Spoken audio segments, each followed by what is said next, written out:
China just reported the financial system's first contraction, yes, contraction in total credit since 2005. And it's the largest on record, and nobody was expecting anything like this. Bank loan growth, another record low. Producer prices continue to fall. Nothing over in China is actually working. And even the highest level of the Chinese government for the first time acknowledged that, yeah, there are serious problems there. And it's not just for the Chinese to sort out. There is going to be global spillover and global fallout. As the country reports more local producer price deflation that is already being dumped into global price deflation, that means it should be coming to a store near you. And while that will help with CPIs around the world, in the end, it's not actually a good thing for anyone. There is a lot that just happened over there, more escalating problems, and we're going to go over what they are, the market reactions to them, and ultimately what they mean for the Chinese to sort out, as well as the global implications that are already showing up. But we have to start with total social financing. In China, it's the broadest measure of credit growth. It includes everything from RMB bank loans to bond issues to equity and trade bills. It's basically the most comprehensive picture of Chinese credit. And for the first time since 2005, aggregate financing to the real economy on a monthly flow basis was actually negative. It was down by 200 billion RMB. That compared to a positive 4.87 trillion in the month of March. And looking back at last April it was 1.2 trillion. So a massive decline in aggregate financing to the real economy, about 20% from a year ago when we add up January through April. So the first 4 months of 2024, a 19.3% reduction from the first 4 months in 2023. In fact, 2024 so far, as aggregate financing to the real economy is concerned, is down 2% from the same 4 months in 2022 and only 5% more than 2021. Specifically with bank loans, the flow into the real economy from bank loans, there was 730 billion in new bank loans, but that was well below last month in March, and well below expectations from analysts who are thinking around a trillion increase in RMB loans. That was better than April of 2023 as well as 2022. When we compare it to prior Aprils, it's still significantly less. And when you add up the first 4 months of 2024, RMB bank loans are about 9.4 trillion, which compared to 11.1 trillion last year. So a 15% decline. And they're only 6% above the same 4 months, January through April of 2020. So Chinese banks are not extending a lot of loans into the real economy for what should be obvious reasons. They're increasingly risk averse and balance sheet constrained. At the same time, the reason aggregate financing to the real economy was so bad in the month of April and so much less in the first 4 months of the year is because without the Chinese government issuing bonds, there just isn't a lot of credit in the entire system. The Chinese government cut back after massive amounts of debt issuance in the final 3 months of last year. So that led us to the Politburo statement, which we'll get to in just a moment. But essentially, it's only the government. There was no trade bills, very few other corporate bond issuance, and of course, bank loans, which continue to be at most minimal. We see that in the outstanding stock of RMB loans in China's economy. Flipping over to the PBOC's financial statistics report, it's another. The loan growth, the outstanding stock of loan growth was 9.6% higher in April of 2024 than in April of 2023. And 9.6% sounds great, but again, that's another record low, matching last month's record low of 9.6%. But last month, March 2024, had unfavorable base comparisons and base effects to March of 2023 reopening. They didn't have the unfavorable comparison in April. So 9.6% matching March actually suggests just how bad and how little loan growth there is among Chinese banks. Again, Chinese banks are risk averse, increasingly risk averse, and we're seeing balance sheet constraint at the same time. So the real estate market continues to struggle. Loans from the banking system continue to be minimal and weak. And if the government isn't issuing debt, the whole system starts to really look rough. No surprise then that China reported more weak consumer and producer price figures for the month of April as well. The producer price index was up just 0.1%. That was after falling 1% in March, month over month.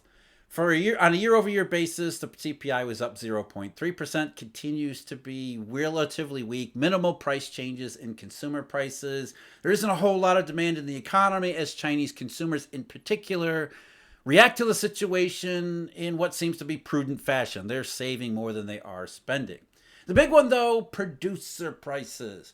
Chinese producer prices correspond with a whole bunch of stuff all around the rest of the world, including things like U.S. wholesale sales and U.S. consumer prices, believe it or not. We'll get to that in just a moment, the connection that's really there, one of the connections.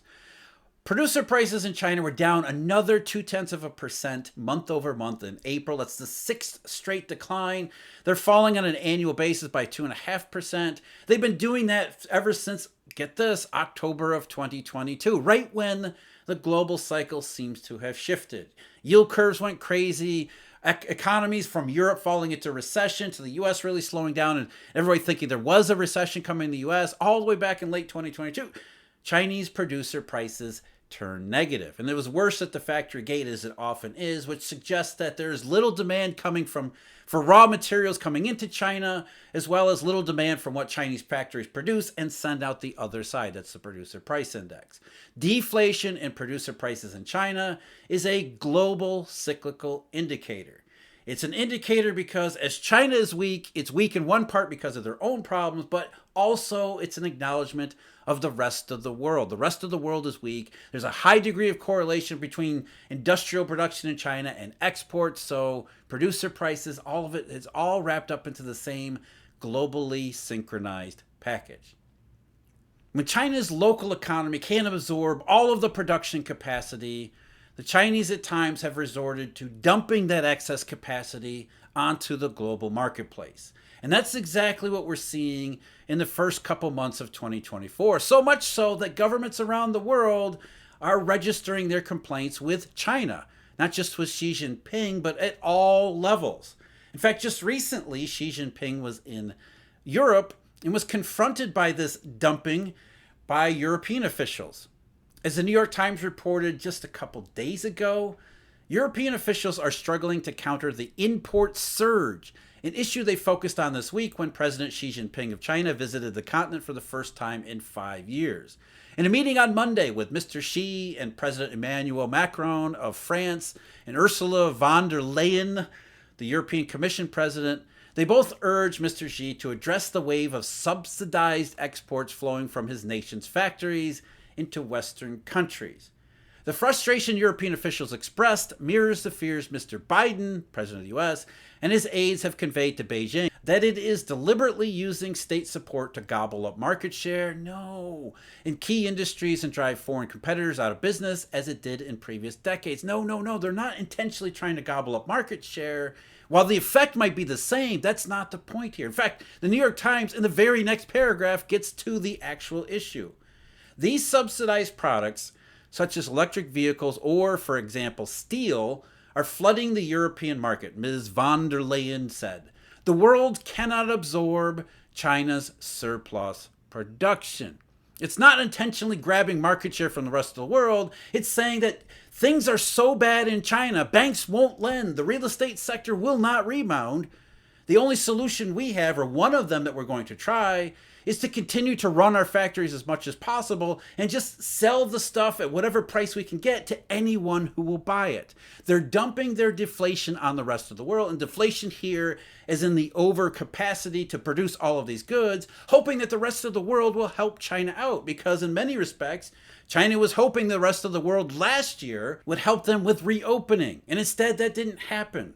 As the rest of the global economy, including the U.S., was actually weaker when it comes to the goods economy, China never got that external boost. With very few realistic opportunities and alternatives, they're just producing what they can produce and selling it to whoever they can sell it at whatever price they can get. And the end result will be undercutting production in Europe as well as the United States, and eventually leading to a overcapacity situation here. While that is disinflationary, if not deflationary, the consequences go beyond just the CPI, and they're negative, which is why so many of these governments, including the US government, have registered protests with the Chinese. And the Chinese are basically saying, sorry, pal, we can't do anything about it. We've got so many of our own problems. That's only one acknowledgement from the Chinese government, an implicit acknowledgement that the situation has become pretty dire over there. Another one is the Politburo statement, which came out at the end of April, just before the May Day holiday. And the Politburo, for the first time, acknowledged that there were indeed serious problems. Go back a couple years to 2021. The Politburo statement, remember the no sharp turns, you might recall that. When Chinese government officials were quite optimistic that 2021 was going to lead to a real and stable recovery. The statement the Politburo put out a couple of years ago said, "It is necessary to make use of the current window of opportunity when pressure on stable growth is relatively small to promote economic stability and improvement." So we go from that, which was things are proceeding in the right direction. We're going to use this as an opportunity to reform China as best as we can because we think economy seems to be doing relatively well, to now in April of 2024, they're saying, holy crap, things didn't go the way we thought they would. Here's how the Wall Street Journal put it just a couple days ago when the statement came out. China signaled a new campaign to rekindle flagging growth, a fresh sign of rising angst at the very top of China's government over the prospects for the world's second largest economy. Yes, exactly. That's the point. The Politburo, the rest of the government, they've been doing stimulus, they tried reopening, and nothing seems to work. Now they're saying and signaling that maybe they're willing to go another step further. The more the Chinese feel they have to do, the worse you know it actually is. And here's an unusual statement from the top level of the Chinese government saying, yeah, things aren't going well, and we're going to step up our own efforts. Among the things that they mentioned specifically were, quote, use flexibly policy tools like interest rate and RRR, basically lower interest rates, more reductions in reserve requirements. Not that those are a good thing either. The more rates go down or the more they cut the reserve requirement or the RRR, the more you know it isn't going well. The RRR in particular is a warning that things aren't happening the way they're supposed to. Every time they lower the RRR, it's because it's in response to more serious weakening. It doesn't help the situation. It just acknowledges how bad it actually must be getting.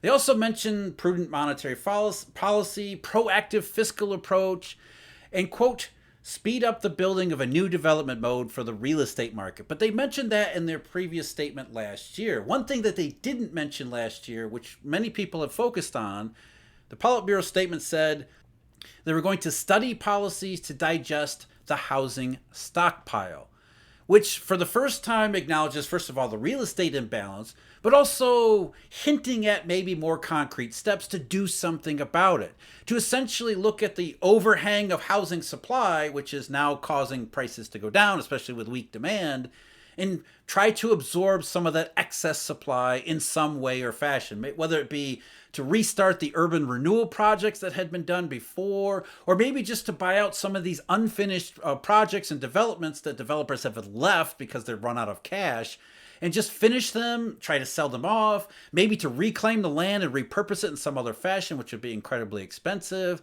but to do something about the real estate issue.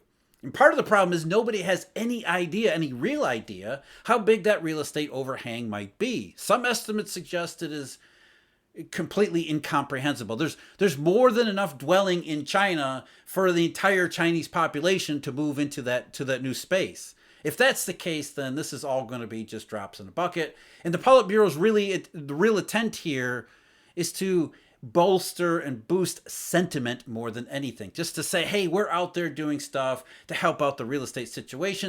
That has been the most consistent reaction to the Politburo statement, as well as everything else that's going on, because the financial statistics, as well as the producer price deflation, weak consumer price numbers, all of it suggests that nothing has changed.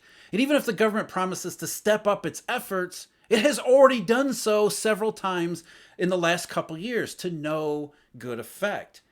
So the market reaction to all of this, you look at various markets, First of all, the stock markets in China have absolutely soared. And they've been moving higher since late January when they reached their bottom. And some of the government efforts were announced that the institutions were going to be asked to buy more shares and things like that. The Shanghai Stock Exchange has been up sharply since around April 23rd, moving into the Politburo statement because I think there was a sense that the government was going to announce new measures, which they did. So the Shanghai Stock Exchange Index is up pretty sharply. Hong Kong Hang Seng Index is up even more, has had an absolute surge since late January, more than 25% off the bottom. And another big jump here more recently, again, on the promise that maybe this time the Chinese government will get it right. But outside of the Chinese stock market, not a whole lot of positive or favorable reaction. First of all, CNY. CNY had been down around 725. If you recall, the PBOC struggling with trying to keep the onshore exchange rate from going below the 2% daily limit. And then on the 29th, there was a bid for CNY. Again, the idea that the government was going to issue a statement, which they did. It was much better around 723, fell back to 724 on April 30th. Then the May Day holiday, China was closed for several days. We come back on May 6th after everything had settled down, optimism in the stock market. CNY is up all the way to 721.42, but it's been downhill ever since. In the week since May 6th, as of today, CNY is back to 723.28 and heading lower. So a short run impact in the currency exchange value, but not much more than that. And with the recent data that just came out from credit to producer and consumer prices, you can see why. One more thing I want to note from the markets, Chinese government bond yields.